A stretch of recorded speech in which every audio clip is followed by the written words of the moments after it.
This is Morning Perfect Base. I'm Van Velding. I'm going to work on my perfect base a little bit each week, and after a few months, we're going to see how much progress I've made. This is going to be a long one. Anyway, today I'm going to be working on hollowing out the central part of my base here. The base is a central core, and then it's going to have 4 wings and 4 courtyards.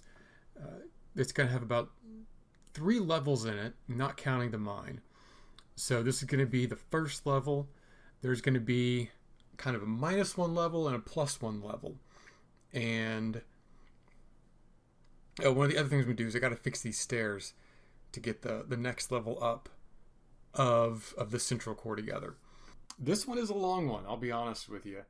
There's this liminal space between the inanity of pop culture and the humbling events of global import. I actually used luminal wrong there. Did you know luminal is a generic prescription barbiturate drug? I think it's also like a type of breast cancer cell. Liminal is a reference to the present as a place between then and future. So it does not refer generally to a place that's between stuff, but with a soft backlit focus, which is how I usually use it, but it is fun to say. Luminal. Between those two things, the pop culture and the humbling events of global import, is other things. Now, when it comes to social media companies, people like saying that if you're not buying the product, you are the product. And that is true, but it is also inaccurate and so small in its own ways. Social media companies collect your information and sell it to advertisers. That is the core truism of technological capitalism from a certain point of view. Tech companies are taking information from what you do online. They're making money off of it, obviously. And BT dubs, you're like due a cut of that money because it's your information and it has value. Anyway, I've gone on before about how if you don't want websites to sell that information, the alternative is a collectively managed social media site that you bought into, a social media co-op, if you will. So I'm not going to retread that. So you give social media companies your name and your phone number, and those two are enough and more than enough, really. You actually tag faces on social media, which gives them important data for facial recognition technology, which is... I'll get to it. It's hard to organize this. But you just giving them your name and phone number, that is the first of like 3 levels. That is the information you literally give them that you know about. Then there's the unknown unknowns, the second level. And metadata is the best example of this. But as I increasingly need to assure people, examples aren't comprehensive. So obviously that second tier covers a lot more than just metadata. Regardless, location data, purchase data, web browsing data, that can all provide a lot of information about your life. If you've got a progressive enough brain rot to think that because your actions meet a personal metric of virtuousness, that means you're safe, then you're an idiot with a case of progressive brain rot. No insights there. But if you think you're a good person and therefore you don't need to worry about how third parties use your information, you're just too stupid for words. If you're too busy worrying about that, I get it. If you're too busy to go, oh my God, what about my personal stuff? But then you need to still use your phone and have social media to exist in the world and not wall yourself off from other people in the modern age. Obviously, do what you got to do. If you justify that busyness with some blanket moralizing, also an idiot. I don't have a lot of insults, I guess, just idiot over and over again, because what better insult do I have for people? Social media companies know where you're going by, they know where you buy it, they know what you search for online, what you buy online, and knowing that is valuable. Hopefully, because I guess they're monsters? The fuck? I can hear it. I am working on getting the Minecraft audio integrated into this. I get it sometimes. I don't know why it doesn't catch on others. Oh, that's a skeleton. He's wearing armor, so I didn't see him. It's camouflage. Camouflage for people who don't pay attention. There we go. I can still hear a zombie, though. Alright. Just gonna pop out and check it out. And, oh god, fuck! It's not a fucking. It's one of the desert zombie motherfuckers. Jesus. Even that's not actually their product. We like to say that they're selling your data and that's the product. What they're actually selling is the third level, the analysis. They're not selling the fact that you buy a bottle of wine every week, that you get coffee from the Starbucks every Wednesday a block away from St. Mary's where they have AA meetings at 8. And then once a week you have the same GPS location as a guy who shared a 60-day trip on Facebook. They're selling that you'd love a Seagram's ad at 2 a.m. That's what they're selling. The analysis can obviously be more sophisticated than that, but you get the point. I'll admit that the accuracy does fall off with complexity. How many times have you bought something on Amazon, like a once a year purchase, and then Amazon's like, hey, do you want to buy a second one? And some part of this is going to be, I was thinking about using all this dirt I've got on hand to build up this wall. I may do that later. And once I do, I'll need internal lighting instead of lighting on top of the walls. Because ideally, every wall will terminate in a new floor. Except for the very outside walls, except for the actual perimeter walls, which are going to eventually be made out of sandstone. Hopefully some textured sandstone. I generally do fairly simple walls. And my idea for this is because these walls are ideally going to be 3 blocks thick. I can texture the inside wall and the outside wall and whatever works for that environment. You know, washing machines are 2 for $750. That happens, and then you're like, well, these people are too stupid to be dangerous. But they don't care. Facebook doesn't care. Amazon doesn't care. Their customers don't care because what they're selling is effective enough for their purposes. Look, if you feel that the organized misinformation of the 26th election was wrong, that organized misinformation is the product. The ability to influence people. And if you don't, I mean, maybe you like an elbows out world where the public is intentionally lied to and misled en masse by the people with the most money in order to enrich and serve the political ends of people who care the least about the welfare of the lower 90% of humanity. If that's your deal, man, you're fine. The status quo is good. Light a cigar and rub one out, you golem made of sweaty foreskins. But if that seems wrong to you, then you have a problem. Do you know why YouTube sucks so much? Because while its advertising revenue is obviously of value, as toddlers watch hours of toy commercials with occasional program interruptions, the data is important. After all, if the New York Times can shut down ad blockers, Google would bend them over and ride them bareback. The ads, not the New York Times. Both of them. Google could do both of them. YouTube is about collecting human interaction data. The ads and the supported YouTubers and the purging of dudes masturbating over kids is just to keep the lab open. It's not about content or advertising. It is about data collection, finding ways to optimize data available to Google through other outlets. YouTube is the cable package with a million things on and only one that's worth watching at a time. And they want to teach their algorithms what that is and why that is. And I'm not translating the Oracle of Delphi here, or the Delphi of Oracle, because Oracle is a tech company. I'm asserting a theory from the available data to answer questions, and I am asserting it as truth because nobody would ever buy a book called The Suggestions of Acquisition. Why doesn't YouTube communicate expectations with creators? Those expectations can be gamed by algorithmic video shops. The lack of transparency is necessary to slow down the adaptation process of those video shops. Number 2, creators are a dime a fucking dozen, and people will watch total shit. YouTube could crucify its top 10 creators on live stream, and the only complaint from their watchers would be that they can't afford YouTube Red. Why is public outcry necessary to take down conspiracy theories and pedophiles instead of basic decency? You know, why can't YouTube just be decent enough to look at that stuff and say no? But no, public outcry is needed to make them do that because conspiracy theories and pedophiles masturbating to kids drive engagement. Engagement is data, and I will say it again, engagement is data. And data is the raw material they use to make their product. What matters is that they can tweak and experiment with their little red scanner box with a play button on the side to fine-tune their data and weed out robots. Pour it all into the search and Gmail data, and you start getting some numbers back, and then you start getting some formulas back when you analyze it. Then you start getting some formulas back when you analyze. Facebook is the same way, if it's not worse. Have you seen Instagram? Instagram is a slurry of one-sided praise for pictures and product promotion. I know I've said some shit about YouTube, but at least its content is actual fucking content. Instagram is an artist's rendering of QVC, Sports Illustrated Swimsuit Edition, and 30 of the world's most boring reality shows rendered in the medium of slideshow. Instagram is like if you cut out every part of television that still engages the brain and then set your cable box on fucking scan. Instagram is like if Grant Morrison was given total programming control of the CW. It's bad is what I'm saying.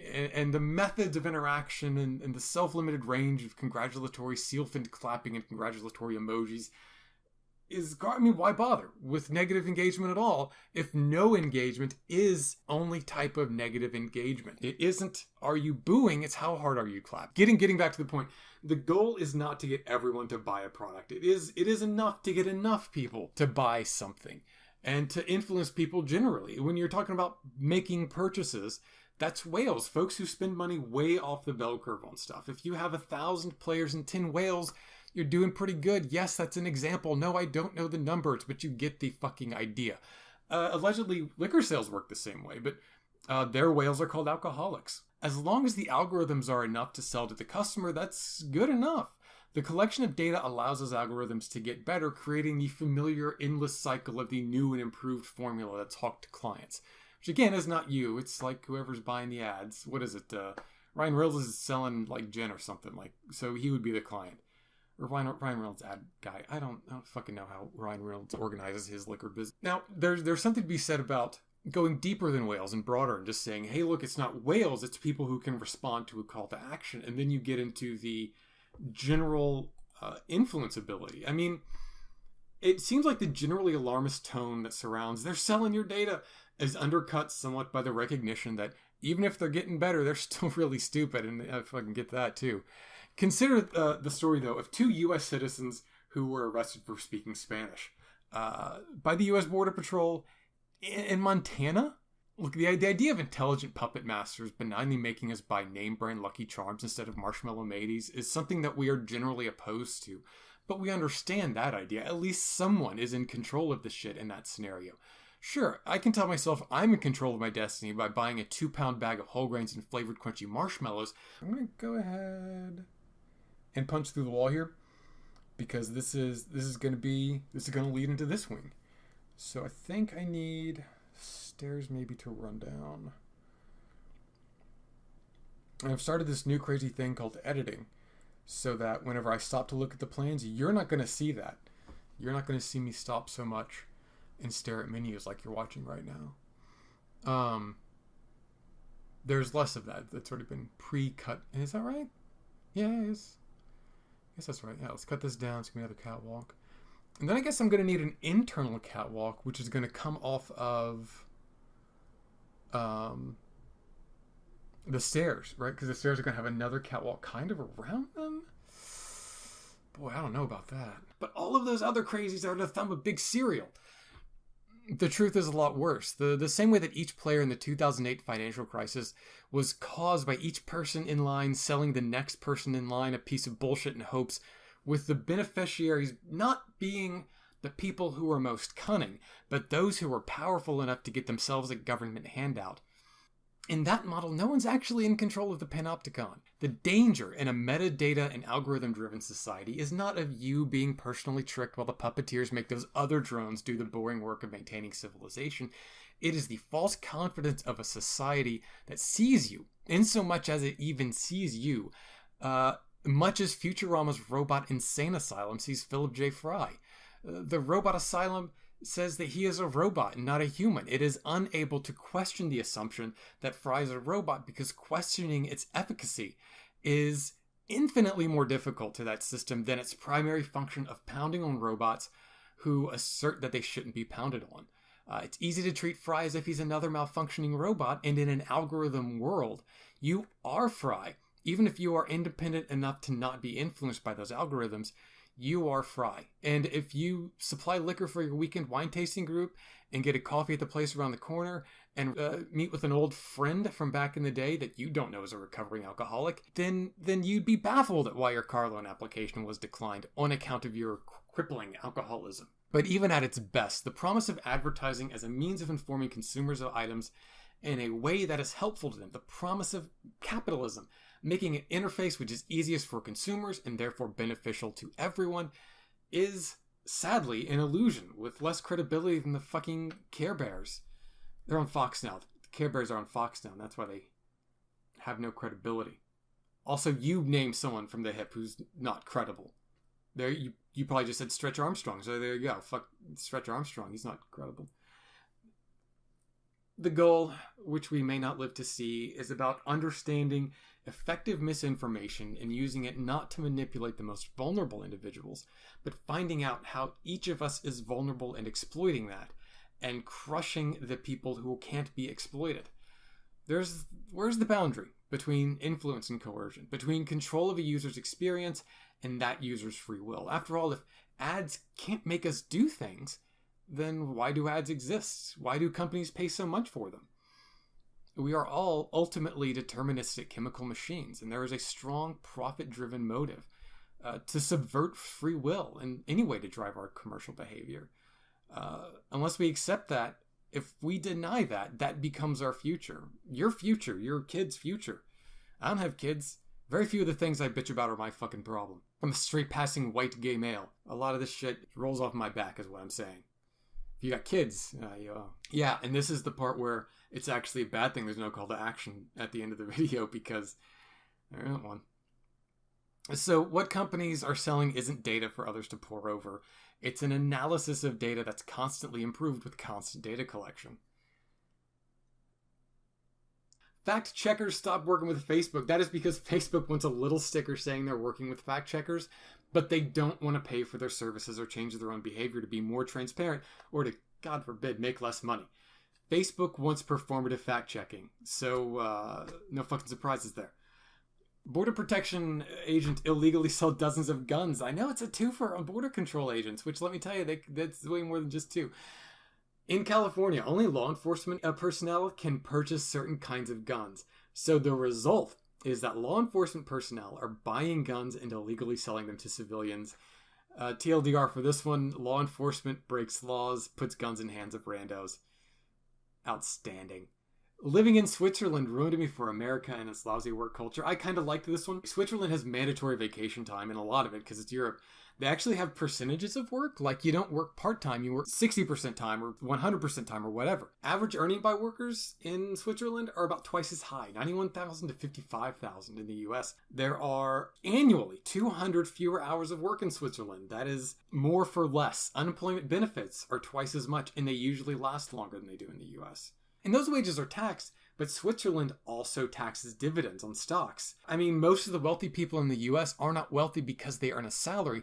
They are wealthy because they own stocks. And the mass transit system is good there. The writer, Chantal Panozzo, she compares a 3-hour drive into Chicago as taking longer than her mass transit commute to Zurich at the same distance. It sounds like a convenience at first, but then she points out that if she can't get to a job, she can't take the job. The limit on your daily commute is limited by time, not distance. An efficient, pervasive mass transit literally opened up possibilities for her when she was living in Switzerland. And that's Switzerland. That's not exactly a crumbling socialist state. They just tax people and make companies take care of their workers, and they don't whine about how they need cars for everything. It's an article worth reading, and you can draw your own conclusions. Little Monsters is a cool little black comedy. It's not that 1989 Fred Savage movie, which I remember fondly, but it is a new movie about a kindergarten class in the middle of a zombie apocalypse. It is an interesting concept. The trailer looks good. The heyday of zombie movies is past, but they're so good to mine out of the genre, and I hope Little Monsters is a good example of that. This one is just called fucking Pacer. I wish I had a better source for this than Tech Dirt. I am trying to budget my time wisely these days, so I can't dig any deeper on this, ironically. So Pacer is the repository for federal court case documents. It's a pretty cool system, and it doesn't honestly cost too much to use. But even at pennies a page, for thousands of lawyers accessing it every day, it's doing pretty well. In 2016, for $3 million in operating costs, it ranked in $146 million in fines. The law that created Pacer says it's not supposed to charge more than it takes to maintain.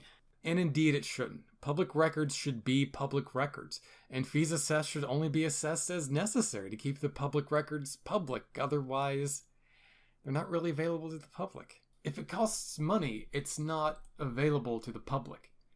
So there's a lawsuit against it alleging just that, and I hope it's successful. The government obviously would like to protect a $100 million revenue stream, and I sincerely hope they fail at it. I'm going to dig down here, and this isn't just the central corner of this. I've left that one little block out because that actually tells me where.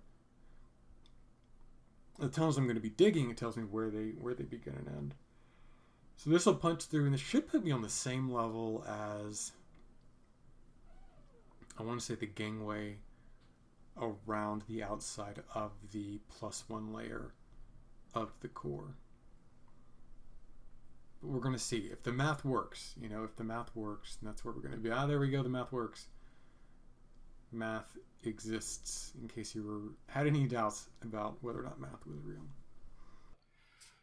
Even Panera Bread is more generous. Panera Bread, I didn't know this, for the longest time, had several stores that were pay what you want locations, where people who are homeless, or maybe not even homeless, maybe just cheap, or maybe who wanted to come in and pay regular price for Panera Bread, could come in and pay whatever they wanted. They did shut those down because people just didn't pay money for it. They were loss leaders. They were losing money, and that kind of sucks. I mean, they provided resources to homeless folks in addition to food, like connections and places to sleep and recovery centers and all kinds of stuff. Hookups for other resources for homeless people. It pains me that system does not work yet. And don't make any mistake, there were complaints from paying customers about customers that had poor hygiene. There were problems with mentally ill customers. I think that with better community resources, those things would not be problems. And look, I want to blame teens skating for free meals, but I've got no basis for that, other than being really disappointed that something as brave as this, which could do so much good, didn't work when I want to live in a world where something like this does work. And also because I hate teenagers in general. Those are the two big reasons. Yes, security guards. So this is the story of Jemel Roberson. There was a shooting in a bar, and the security officer took the guy down, and no one died. Some people were injured, no one died. Then the police showed up, and as the bar patrons shouted that the guy with the security hat and the gun was a security guard, the police shot him. The guard was named Jemel Roberson, and he died. Surprising nobody, he was black. That's not really the twist of the story. It's a twist. It's just a really obvious one. It happened back in November, but for some reason, the police are just now releasing footage. Not footage of the shooting or immediately before the shooting, just some related footage for what I assume are kabuki reasons. Police released a report saying that Robertson disobeyed commands, but that's not in the footage they released. And the article quotes another security guard saying that there were no commands given. They just shot the guy. The sheriff's office even brought up that Jemel Robertson didn't have a concealed carry license, as if that makes a fucking difference. Compare Amantic Fitzgerald Bradford Jr., a black gun owner caught in a mass shooting in Alabama. He was helping folks escape and was shot dead by police, who then tried to identify him as the shooter. And of course, there's the case, Philando Castile, who in 2016, during a routine traffic stop, informed an officer he had a legally carried gun. Then, when the officer asked him for his wallet, and Mr. Castile reached for his wallet, the officer shot him dead. I think that at some point, even the most stubborn people should acknowledge the difference. People who frame themselves as gun advocates can say, yes, some people are shot on the spot for nothing more than carrying a gun, but it's just a coincidence. So many of them happen to be black, and otherwise, we are completely free to carry guns in America. This is a very selective application of a civil liberty to a specific group of people, and weirdly, a lot of people who champion gun rights stop championing those rights whenever someone who has a gun is black. How studios will repeat Aquaman's success. I think this won the bracket last week, or placed very highly. I thought it was by Howard Taylor, the guy that wrote Schlock Mercenary. It was actually by Randy Taylor, his brother, who's also kind of funny. It is a nice little list of ways Hollywood will capitalize on Aquaman's success. It's funny. Russian-style kleptocracy is invading the U.S. This one is about how When the Soviet Union collapsed, members of the government shoveled rubles from state coffers into their pockets, and the West didn't give a shit about that stolen money so long as it went into their banks. Eventually, the US did do something about shady financial transactions from foreign persons, but we made a real estate loophole that was never closed. This is 9/11 bullshit. So it's likely that Russians are storing assets in the US and working with prominent members of the real estate industry to obscure their legal holdings, and we don't care because powerful people in our government are getting a slice of the pie still. But hey, it's not like you can use illegal money to influence members of Congress, and it's not like the president is a real estate criminal with ties to Russia. DARPA wants to build an AI to find patterns in the global chaos. You know, I said I wanted a better source for that pacer bit a little earlier, but I was budgeting times, and I'm bad at budgeting time, and my original source for this had an anti-ad blocker ad, so I dug deep on this one, like primary sources deep. So DARPA acknowledged that intelligence services have a hard time predicting problems, and they want a computer to collect public data, put it into a database, apply schema, and create questions which could lead human investigators to learn more data about potentially dangerous situations. It's person of interest, okay? DARPA is doing an IRL version of person of interest, and it's called Kairos. Its approach is to use multiple layers of machine learning to create schemas. I like the idea of using schemas to understand actions in a larger context. The example used in the DARPA PowerPoint is the idea of buying and modifying a vehicle. The plan is created, the modification supplies are required, the vehicle is acquired, and then the modifications are added. It involves vehicles, plans, parts, and work being done. And as part of that schema, the modifier is purchasing items. There are many variations on that theme, but that's the type of core pattern that Kairos will use to arrange objects into larger and hopefully more relevant narratives. I need to sleep at night just for general safety reasons. Also, it helps with the manta rays, which we had. Oh, I didn't catch that on camera. My friend Velos, who also uses this realm, he pops in here, and we were chilling out, and we were out at night. I tend to sleep during the night.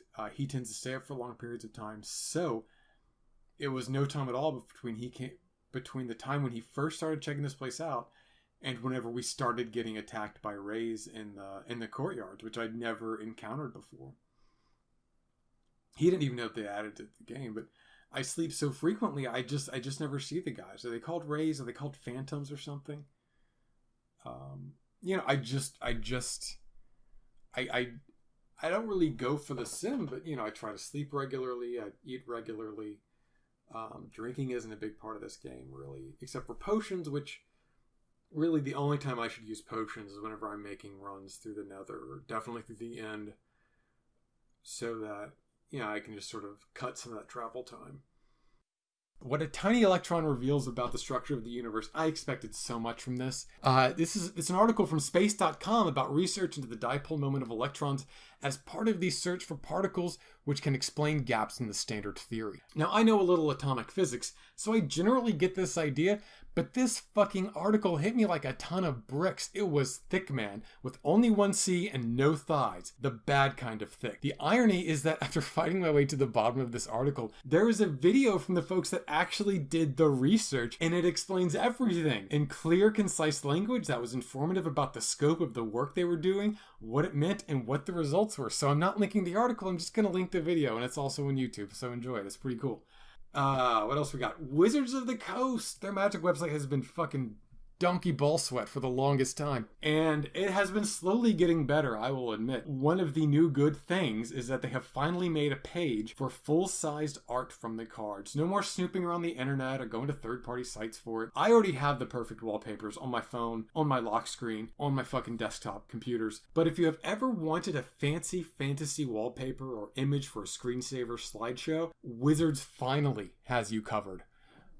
Oh, Minecraft. Speak of the devil, right?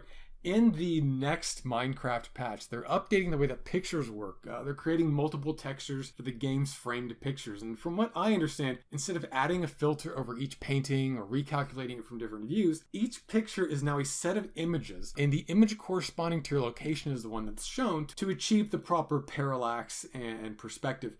It's a sequence of images now, right?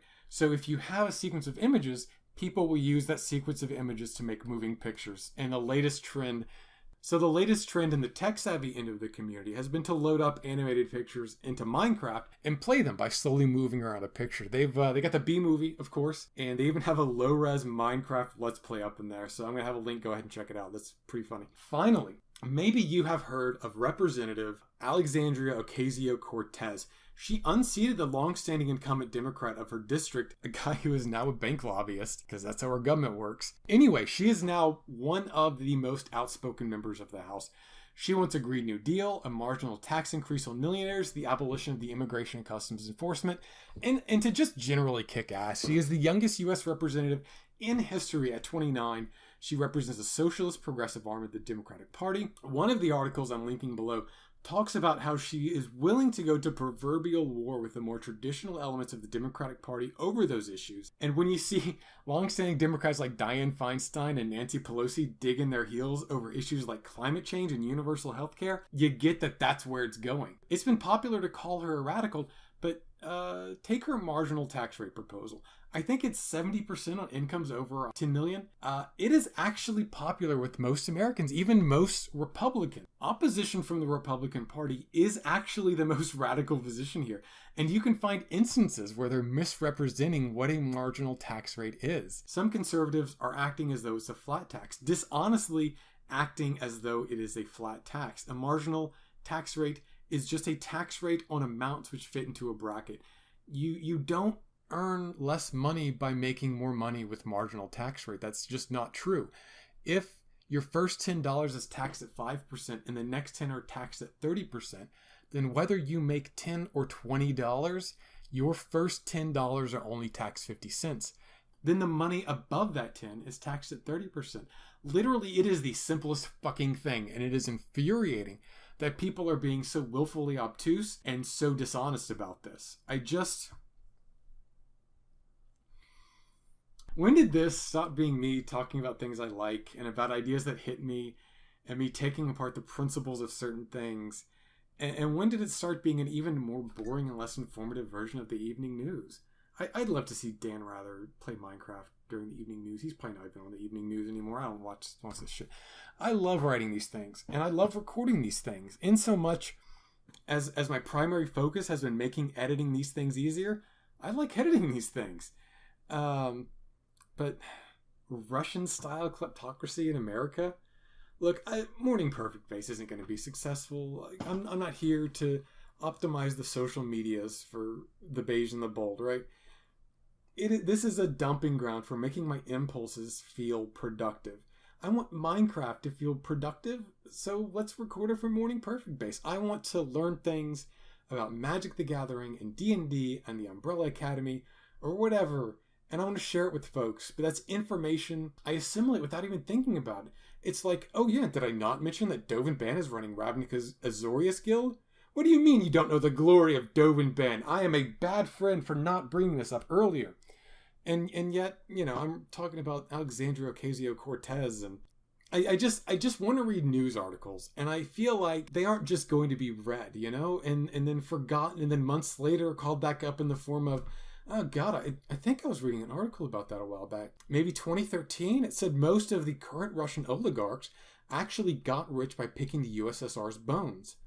Or was it about RuPaul being a bitch by picking up a boner over US SARS victims? I don't remember. What is the point of learning something if it isn't shared or processed or integrated into something else?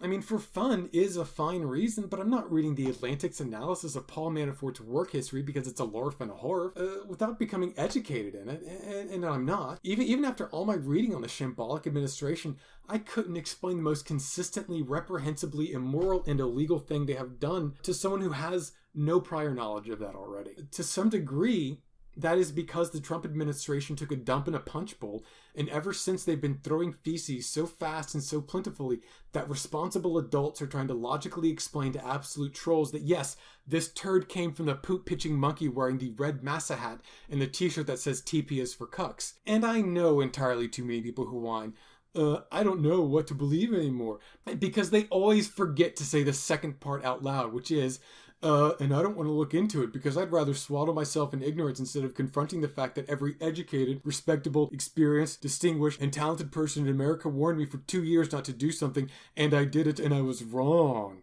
I don't want to go there, but I think I have to accept that I need to focus on fewer things, and the only way to do that is to just let other things go. So I'm going to try to loosen it up, and instead of a script that's just shy of 5,000 words with a list of hot takes attached, I'm going to slide into a vlog format. Maybe cycle some Stellaris gameplay or Card Hunter out for the visuals, or let folks watch me get bought out in Off-World Trading Company, because that game is so fucking hard. I've got this War in Heaven in Stellaris, and it is just kicking my ass. I am losing it so fucking hard. After a bit more work here on Perfect Base 4, I'm probably going to start recording some of that and use that as a backdrop, which will probably have more gameplay narration. Anyway, I'm going to start making these on a 4-hour work week. So I'll work on an episode for 4 hours a week, and if I can't finish editing and posting it in that time, I'm just going to drop it cold and leave it on the cutting room floor. So while this is episode 56, episodes 57, 58, and maybe even 59 have pretty good odds of getting dropped as I get the process ironed out, as I half make them and then run out of the clock and then just drop it and go to the next one. I'm wondering if I can make a wiki out of all those news articles. That is all for today, so I will catch you later. Yep, this is day. So can't sleep, but I will catch you later.